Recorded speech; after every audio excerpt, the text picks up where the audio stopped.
Hi, I'm Kieli. I'm a nutritional wellness chef and a sensuality coach for women. Recently, I was having a conversation with a friend, and that inspired this video. And he asked me if I get asked what I think about plant-based diets. And the answer is yes, I get that question quite often. And not just about plant-based diets, but also about the keto diet and the paleo diet. And more so, the question I get often is, which diet is better? I've tried pretty much every single diet out there, but the one I'm most familiar with is the plant-based diet. And it's not so much a diet, it's a lifestyle. And I was a plant-based vegan for over 5 years, and at the time I was really passionate about it and loved it so much so that it inspired me to go to nutritional culinary school and get a degree with a concentration and focus in plant-based nutrition, healing, and cooking. And today I want to discuss with you what a diet I think is best overall and share my expert knowledge, opinion, and experience with you. I'll start off by telling you how I got here. In 2008, I got very sick with nickel poisoning, and it was because I decided to get metal braces in my mouth to straighten my teeth. I was 28 years old and had no idea that it was from the braces at the time, and my body just went crazy. I felt sick internally, and I can see it on my skin externally. And even my doctors and my allergists had no idea what was wrong. They had no idea what to do. So the only thing they did was give me steroids, a lot of them, and prescription drugs in order to heal my skin as best as possible and suppress the inflammation and make me feel less sick. It was very clear to me that my body was being poisoned. I could literally see it on my skin. Like I said, I had rashes and lesions from head to toe, and my skin was raw.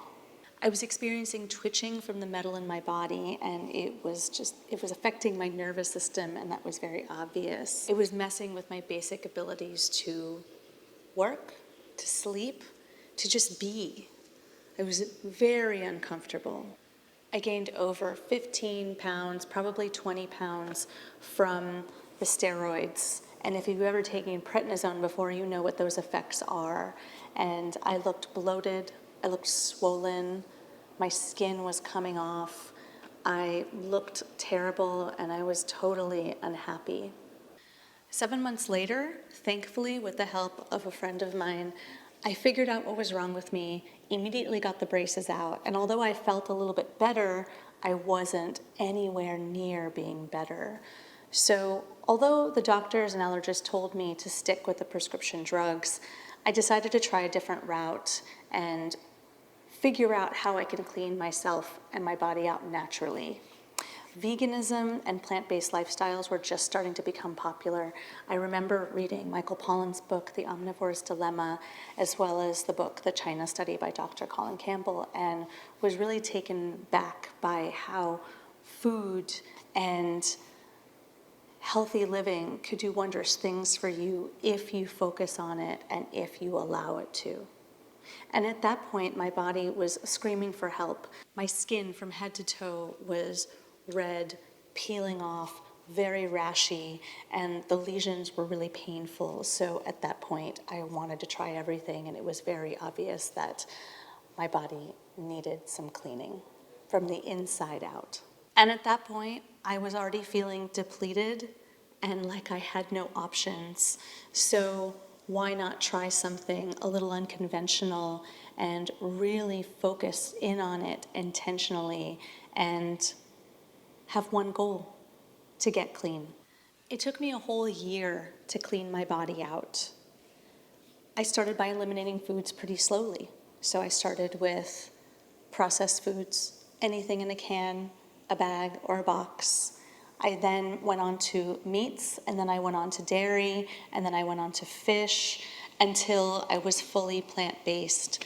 And I was a plant-based vegan for a little over 5 years, and it helped clean out my body so well. My main sources of protein were legumes, tempeh, seitan, and soy, and vegetables, and I was very strict about only eating plant-derived foods. And after a while, I started getting pretty judgmental about where my food came from, what other people in my life were eating, and I wasn't shy about calling them out on it. Because at that point, I was a success story, and I thought there was only one way of eating, and I wasn't shy about telling everybody my thoughts. I was pretty ruthless about my opinion and giving others a lesson in plant-based nutrition to the point where it was pretty obnoxious. And this was even before I went to health supportive culinary school and learned about plant-based nutrition and nutrition as a whole on a professional level. From 2009 to 2014, I was a very strict plant-based vegan, and more so I wanted to learn and educate myself, so I decided to enroll myself in a nutritional culinary school called the Natural Gourmet Institute in Manhattan.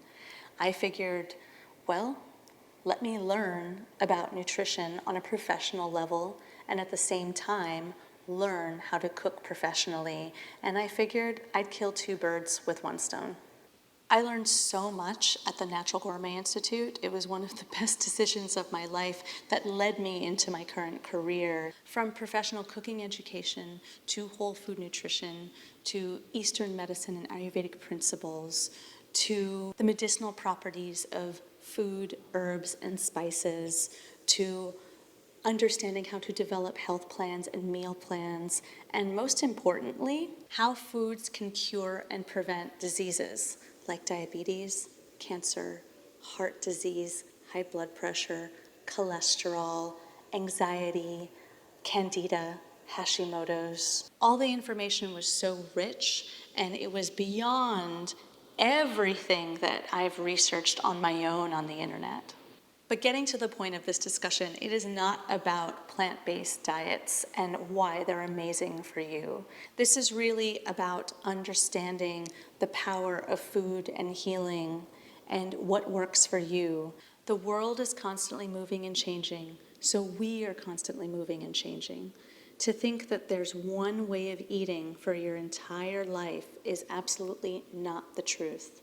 According to traditional Eastern medicine, women take 7 years to have a full life cycle change. So that includes the way we work, the way we sleep, the way we act, the way we function, the way we feel.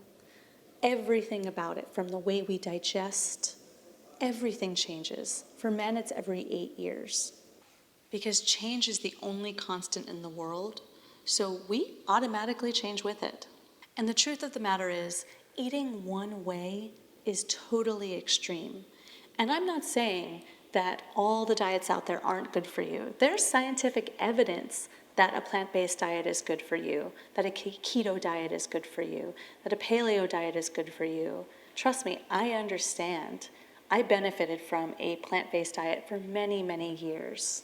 But the main point that I want to make is that eating one way for a long period of time is extreme, because your body needs to be nourished in a more well-rounded kind of way. That is what holistic means. You need different foods to nourish different organs and digest well. The magic combination for optimum digestion is having a protein, a carbohydrate, and a fat. That is scientifically proven.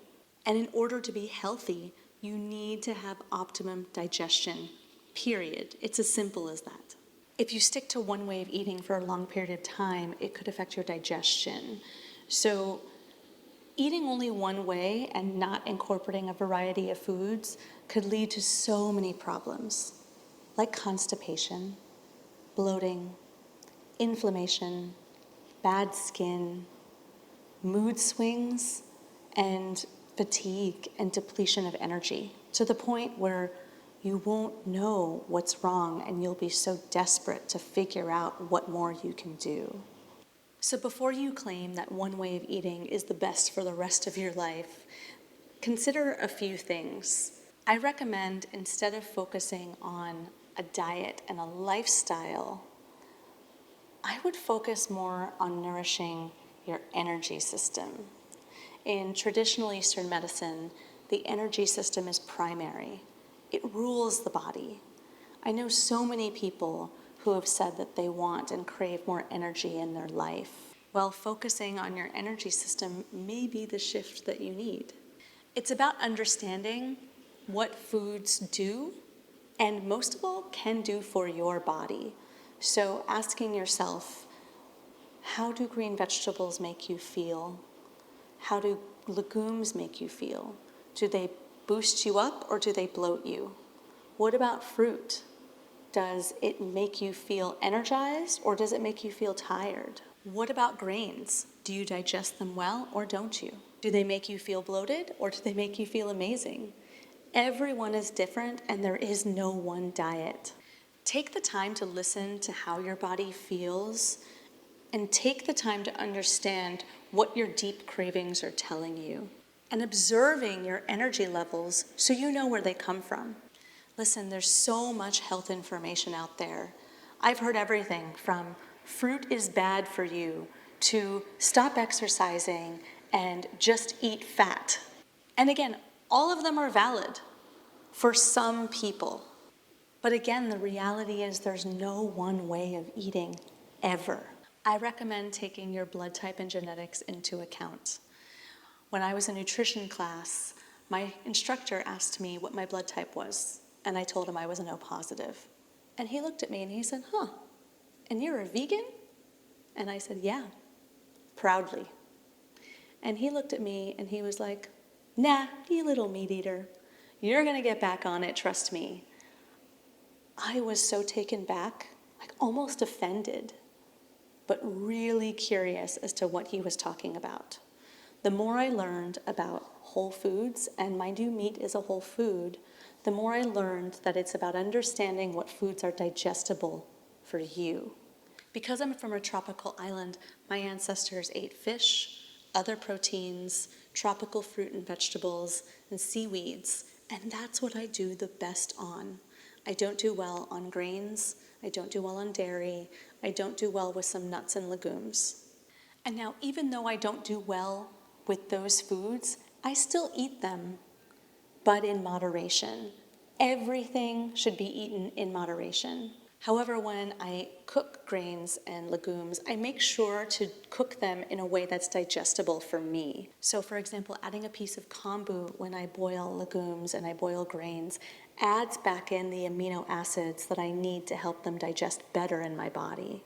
I'll eat whole grain bread a couple times a week, but I'll also make sure that I have that healthy fat as well, and I'm eating them together so it becomes more digestible. One tip is that if you know of certain foods that you don't digest well, just limit your portions when you do eat them and limit your intake in general.